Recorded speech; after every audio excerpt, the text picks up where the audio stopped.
What's up, everybody? Trix Ridiculous back with another video, and in this one we got the confirmation in the latest developer live stream, the first one of 2022, that they will be nerfing damage buff. We got the official details.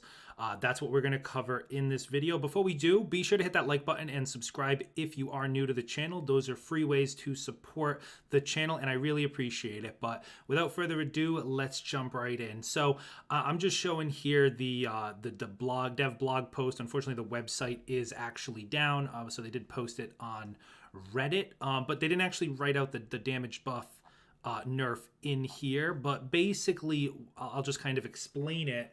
Is currently at current, what we know damage buff to do is 65% damage and 35% crit chance. All right, so when you have damage buff, you get both of those. In addition, there was actually a third thing that I wasn't actually even aware of, but it's the impact. So impact is kind of one of those hidden stats in Avengers. Basically, the more impact you have, the easier it is to kind of stagger or knock around enemies, knock them off their feet, etc. So it actually did give a major bonus to impact as well. Now, what they're doing to it as far as a nerf is that they are removing the crit chance and the impact. So it's just going to be a flat 65% damage bonus. Okay, now this is not what I would have done. I think now I'll get right off the bat. I will say that, a couple of things, and these have all been said before, but damage buff is obviously way overpowered. It's far and away the most powerful perk in the game, and it's not even a question. But on the same coin there, it has been in the game for 550 days. Why this didn't come any sooner is beyond me. Obviously, if it was a balancing issue, that's something that you should usually address, especially something as egregious as damage buff. But all of that aside, it's happening now. So do I agree with these changes? Well, so a couple of things. The problem with doing it this way, and I've said this before, is that if you're just going to reduce the numbers, it's still going to be the best thing. So as it sounds, it is still really the best thing. It is 65% damage bonus is still the largest bonus anywhere in the game. It will still be a perk that is going to be on everything, right? You're going to want it 100% uptime all the time on everything. I can tell you that none of my builds are changing. A lot of my builds use targeted buff or proficient buff, or some type of buff, whether it be, in the range slot or in the melee slot to get that damage buff. I can tell you that all of that is staying the same. It's still going to be a perk that I want 100% uptime on all of my characters.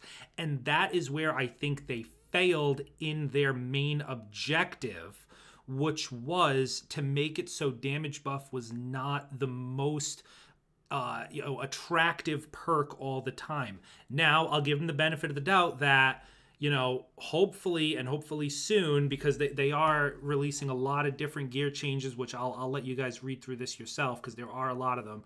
But they're kind of just reworking similar, and they've done this in the past. They've just changed perks on pieces of gear. They're kind of doing that again. And some of these perks are good, some of them are useless, but regardless, that's up to the player. But long story short, I still don't think anything really here is something that's going to totally blow you away from damage buff to the point where you don't want it and also some source of damage buff. Now, what I would have done, and I think this is one I've said before as well, is that I would have instead kept it the same, but nerfed the duration. Make it so it doesn't stay up as long. And maybe also nerf the percent chance to proc it so that it's harder to trigger, right? But then keep it so it still does a massive amount of damage, a massive amount of crit, all that stuff. Keep it exactly the same. That type of balance nerf gives it a little more personality, a little more character. It accomplishes the objective that they were setting out for, which is that they wanted it to be not always the most attractive perk. And if you make it that it's kind of high risk, high reward, you can get those really crazy damage numbers you used to get But on the flip side, you kind of have to, you can't really rely upon it. Maybe now it's not always the best in every situation, and then you might want to change things out. But as it stands, it's still going to be just as easy to keep it up 100%, and still going to give you the largest damage boost in the game. So really, it didn't do anything other than just kind of bring everyone down a level. The other thing is nerfing that crit chance. It's going to cause a little bit of a power gap because there are characters like Thor, which you guys know I play a lot of Thor. Thor does guaranteed crits. Crit chance doesn't matter at all to Thor. So you're kind of widening the power gap here where Thor is completely unaffected by this damage buff change, but every other character is. Black Widow also maybe not because she can do, high crits as well. Especially like from behind and things like that. So she's got high crit chance as well. So probably unaffected there as well. Spider-Man maybe another one with high crit chance, but otherwise, I mean, Iron Man, Hawkeye, Kamala, Hulk, Black Panther, forget about it. Captain America. These guys are going to feel it the worst. So overall, I don't think that was really the way they should have done it. The last thing I'll mention, and this is not meant to be toxic or throw shade at anybody, but on the developer stream, it was mentioned that one of the issues with damage buff is that it feeds itself, right? Meaning that when you get the crit chance from it, if you have a way to proc it like a targeted buff or a faultless buff, which a lot of you probably have, those trigger on crit chance, right? So you get the crit chance, then you're critting, and then you're triggering damage buff again.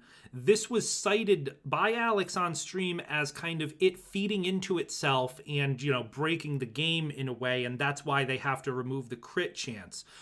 So my criticism with this is that it is factually incorrect. You cannot, this is not actually how it works in the game. You cannot re-trigger your damage buff until it is completely off cooldown. So when it's counting down the timer, you're getting that crit bonus. It does not just re-trigger itself and go back to 10 seconds or back to 15 seconds or whatever it is.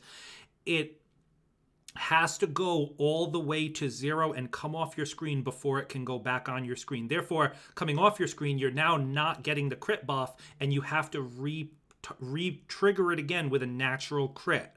Okay, so I just wanted to throw that out there. And again, I'm not trying to throw shade, but it is frustrating that that is cited as a reason for the nerf when it is completely untrue. So again, take that for what you will. Whatever. No shade, no nothing. But it is what it is. I'm not the developer. I have very little to no say in the matters. This is the nerf that is happening with damage buff. Like I said, not changing any of my builds. My personal opinion is that this was not the way to nerf it, but this is what they're doing. So I wanted to inform you guys, let you guys know, that my builds are not changing and that I don't foresee any changes to damage buff in terms of how it gets used by heroes. That's all I've got for you guys. Let me know your comments down in the description below. Be sure to like, subscribe if you're new, and I'll see you guys in the next one.